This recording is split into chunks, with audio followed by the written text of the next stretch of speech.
What's up, everybody? Welcome to After the Final Whistle, football talk with John and Montel.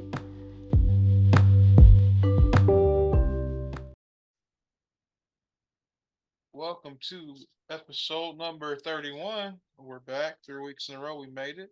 I'm Montel. Co-host is John. How you doing this week, big dog?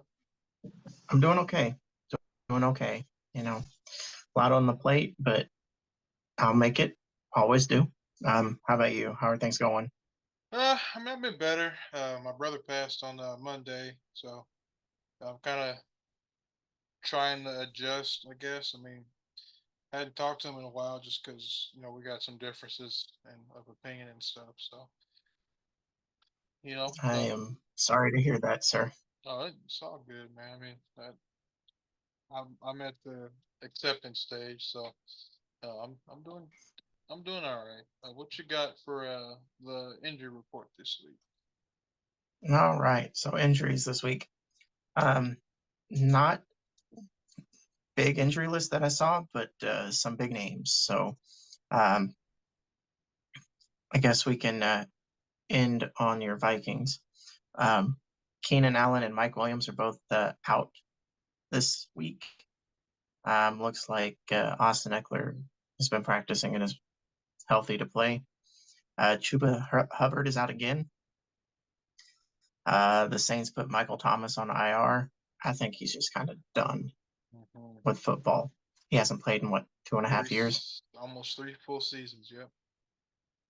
Um, the Ravens said Rashad Bateman is out for rest of season with I think it's foot or ankle. Then your Vikings put Irv Smith on IR. He Wonder if that's wasn't. part of the reason why they traded for Hawkinson. Yeah, he wasn't doing much this year. We'll talk about that Hawkinson trade here in a little bit once we get to the news. But yeah, it was something else. Right, right. But I think the Eagles also put Jordan Davis on IR, On a first round pick. the Interesting. defensive tackle. So, but other than that, that's really all I got on the injury front. I know we got quite a bit of news to go through. A lot of trades happened at the trade deadline. We do. I don't remember a season where we've had this many freaking trades. Can you think? I cannot think of Not one. the same, and not just trades, but like bigger Big name ones. trades too. Yeah. So we'll start off. So the Ravens traded AJ Klein, a 2023 second round pick, and a 2023 fifth round pick for former not Pro Bowl but All Pro linebacker Roquan Smith from the Bears. Minnesota Vikings traded the Detroit Lions a 2023 second and a 24 fourth for the tight end TJ Hawkinson, and the Vikings got a 2023 fourth back and a conditional 2024 fourth. I want to talk about that one a little bit. I have never I seen figured like you might. a blockbuster trade like kind of like that with a division rival. What is going on in Detroit? Where they gave them two picks to take Hawkinson off their plate. Doesn't make any sense to me. I mean, Hawkinson was drafted before Dan Campbell, I believe, right? Mm. So that's the only Yeah, thing I'm I think a year thinking. before. Yeah, is eighth It's overall the a only couple thing I'm years ago. thinking is just the new coaching regime in Detroit is trying to get players that match their mentality of fighting kneecaps. Dude, he blocks. He's on pace for about 900 yards and like 6 or 7 touchdowns this season as like a third year tight end. Irv Smith, I think, is in year 4 and hasn't even come close to that. So kind of like you said, they put him on IR. I think he's probably done in Minnesota. You don't trade a tight end, you're going to have to pay $8 to $10 million in a couple of seasons if you're going to bring back Irv. So I think he's probably done. Right. Um, but I just thought it was interesting. You don't see someone trading in division like that, like the Vikings and Lions have been. No one can hate them. So, I get it, but also didn't the Vikings and Lions like swap picks in the first round, and the Lions got Jamison Williams. yep. So it's like, It almost to what's me going seems on like with your payback. front office, sir? What's I going on don't with your know. front office? It seems like Trading with the payback. Lions. You fleece me, I fleece you. That's kind of what it seemed like to me. But yeah, I'll move on to the Bears. Traded a 2023 second round pick for the Steelers, Chase Claypool. The Dolphins trade Chase Edmonds, a 23 first, a 24 fourth for Bradley Chubb, who is a defensive end edge rusher. So he plays outside linebacker, but he can probably play a lot of defensive end too, just because of his size. They got a 2025 fifth round pick in return. So after he was signed by the Dolphins, Chubb immediately signed a 5-year, $119 million extension with the Dolphins. So, um, Have we heard how much of that is guaranteed? I did not, but if I had to guess, I'd probably Yeah, say somewhere between like 60 and 70, because usually a little over half or a little under half of those contracts are usually fully guaranteed. Um, yeah, I guess with that Russell Wilson contract, they couldn't afford to pay their star pass rusher. It's not that much money. It's $20 million a year, a little bit under that. So, uh, yeah, yeah. But when Wilson's is like, I think fully guaranteed, and I mean, it's like talk 40. about getting fleeced. Yeah, he's playing I like mean, complete ass. yeah, He's been terrible. Let's see. More Dolphins news. They trade a 2023 fifth round pick to the 49ers for Jeff Wilson Jr. Uh, Jacksonville Jaguars trade a 23 conditional fifth round and the 2024 conditional second round to the Atlanta Falcons for Calvin Ridley, a wide receiver. The Buffalo. how is that Oh, go ahead. even?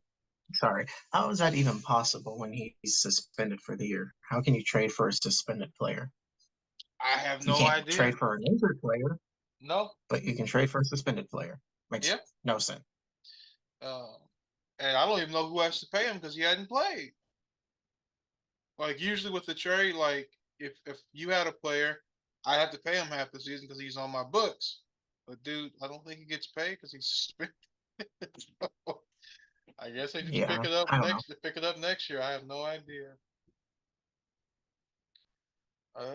Let's see. The Buffalo Bills trade Zach Moss and a conditional fifth round pick for Naheem Hines from the Colts.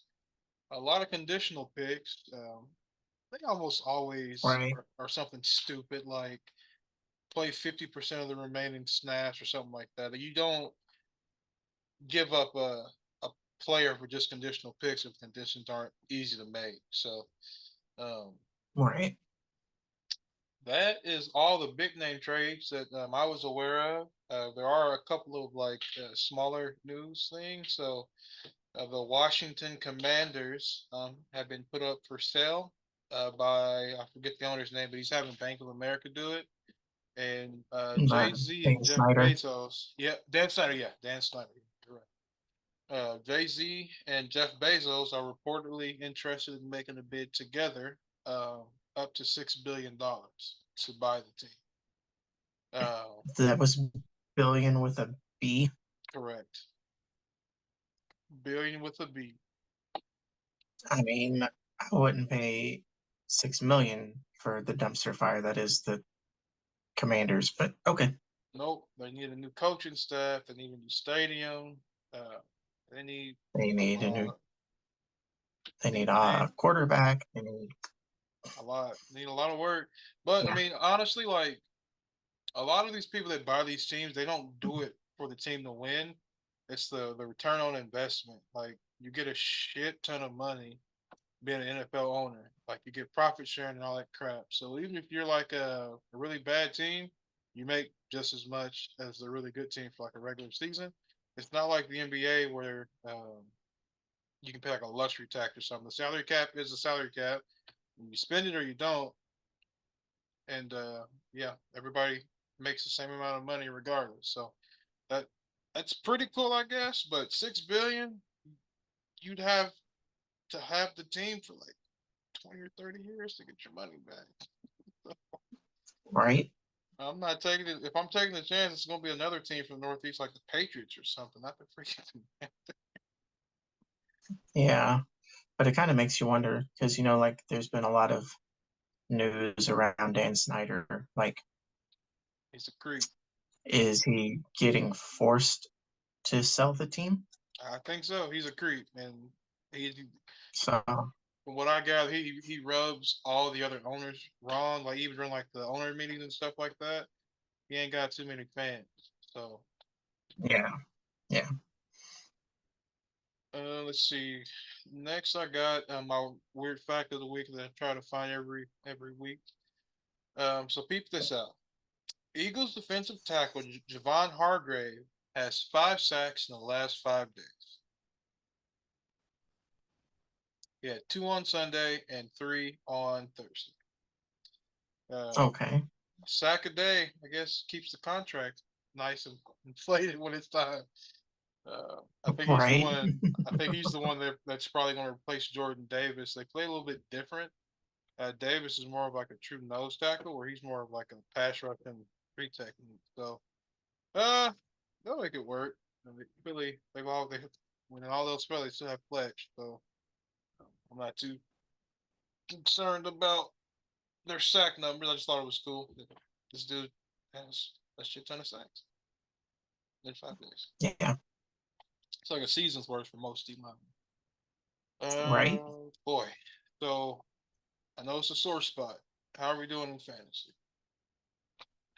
Well, I'll start off with the just for fun league. Um, got beat, not surprised. Can't seem to really get a win, but I can't say I didn't get a win if I lose the rest of the games. I'll go 1-15 if I have to, or 1-16. Right. Um, and then you were kind of saying how last year you had the most points scored in the money league. How many points was that? Do you At, remember? at the end of the season? No, in that one game against Colossia. Oh shit! It was like Wasn't it like two. 207?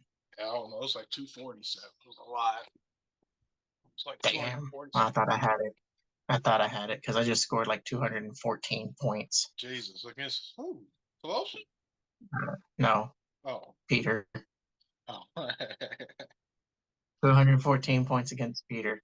Oh, My team went off like Stephon Diggs, uh, Derrick Henry, AJ Brown all went off for like 34 yeah. points apiece.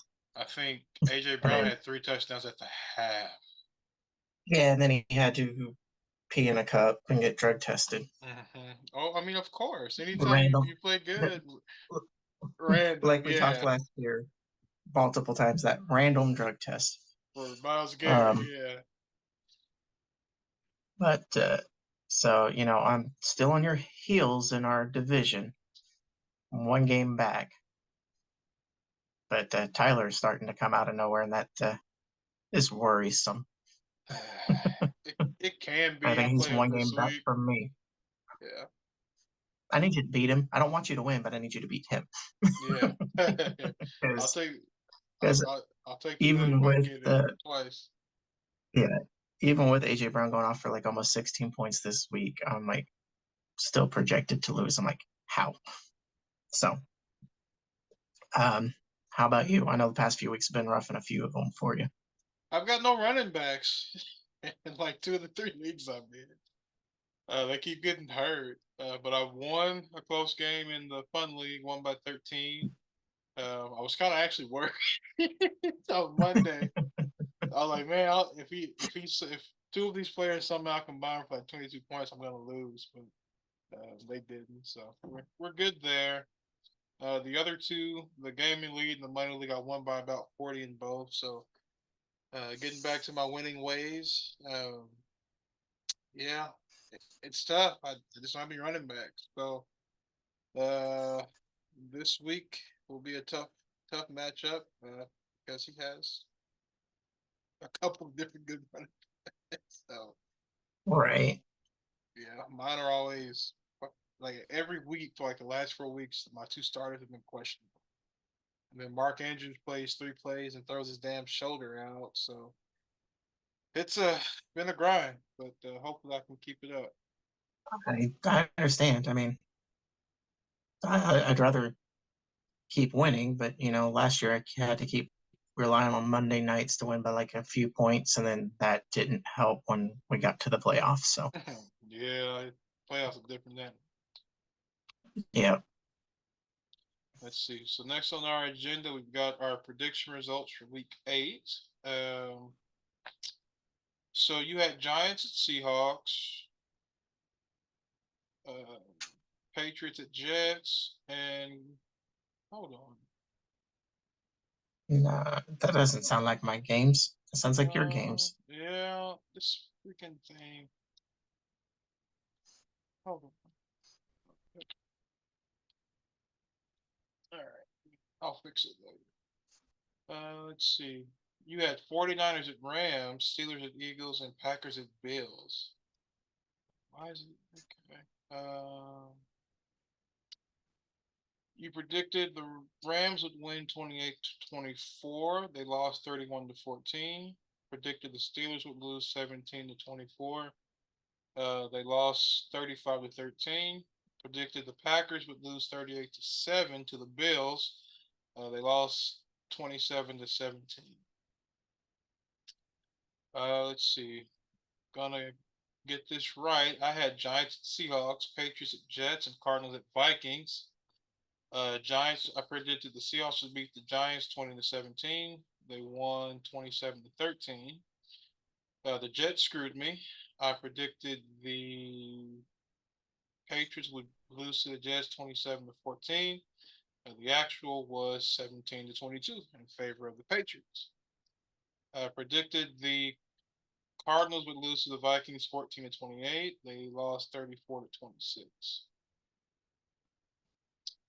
So that puts your overall at 13-8 and mine at 14-7. So much more competitive than last year. When I was like 10 games down Right. for a good bit of the season. Let's see. So this week, you have Bills at Jets, Ravens at Saints, and Packers at Lions. So no matter how good the Jets look, I can't ever trust them. Nope, they screwed me. So Bills over the Jets. I'm gonna say 28-14. I'm gonna say Ravens over the Saints. You said Bills Jets 28-14. Yes, Bills over Jets. Ravens over Saints. I'm gonna say 24-10. Saints have been good this year. And then Packers versus Lions Without Hawkinson. without Hawkinson. So they have Amon St. Brown, and that's about it. Because I don't know if Swift is playing. He's not practicing, but that doesn't really mean anything. I think I saw he was out. I might be wrong though. I didn't see anything whenever I was looking before the podcast here.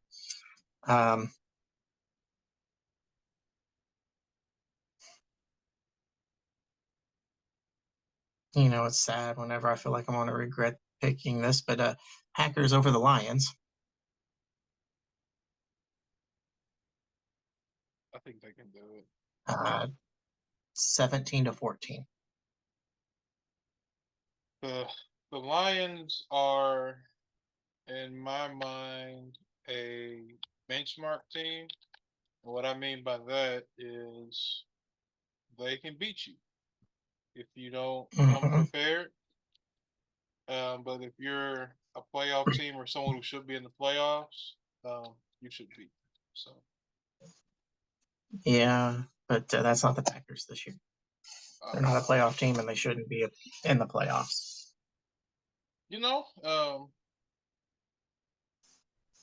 they could get hot, win a few games and get like a 7 seed or something. Because they're 8 weeks into the season, 9 technically. They are like 3 games back out of the North, so they can't win. They can't win the North, I don't think. So they'll have to No, do not it as after the a Vikings have only lost one game so far. yeah to the Eagles. Yeah. Yeah. So I'm not. Yeah. Congrats on your NFC North win. Sir, I'm a Vikings fan, so I'm also a sadist. I like pain. This is like 2017. I think like 2000. Like I cannot. I'm not going to be excited until the playoff. So uh, Um, yeah.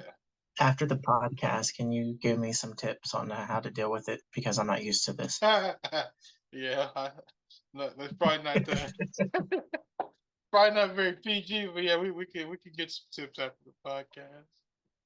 So my games are the Chargers at Falcons, Titans at Chiefs, and Vikings at Commanders. On paper, the Chargers should kick the dog shit out of the Falcons. Uh, But who are they throwing the ball to? literally their Because running back and some fourth string receiver. I mean, give it to Mount Gerald Everett. I'll be fine with that. I got him in my lineup. I'm Just gonna give him all the targets. I'm gonna say the Chargers probably lose this one 21-24. Purely because they don't have anybody to catch the damn ball besides their running back. So um, I I, mean, neither have the Giants, and look how they've done. So, the I'm gonna leave the NFC East alone. They've had they it's been something watching them play. Let's see. Titans and Chiefs. They both have like I think they're both like 5-2 or something like that. I think the Chiefs are probably a little bit better top to bottom. Uh, I'm gonna say Titans 17, Chiefs 28. So not a blowout, but not really close either. yeah. Vikings at Commanders. Their O-line is trash. The quarterback is trash. So I don't think the Commanders are like a legitimate threat. But anytime the Yeah, I Vikings thought play a that backup too. quarterback, it just doesn't go well. Yeah, Uh, I thought that too when the Commanders beat the Packers. So, yeah, I'm gonna say Vikings 31, Commanders 17. All right. And that's all I've got. You got any trivia this week? I do not. I don't either. So yep, I guess we can call her quits. Let's see. So we can. Or we, I'm not gonna cut this out. I'm just tired. We can be found on a bunch of different platforms: Apple Podcasts, Spotify, Breaker, Google Podcasts, and as of week 1 this year, we added Amazon. So if you want to catch us there, feel free. If you want us somewhere else, just let us know. We'll make it happen. We appreciate you guys tuning in. I'm Montel. John? Peace.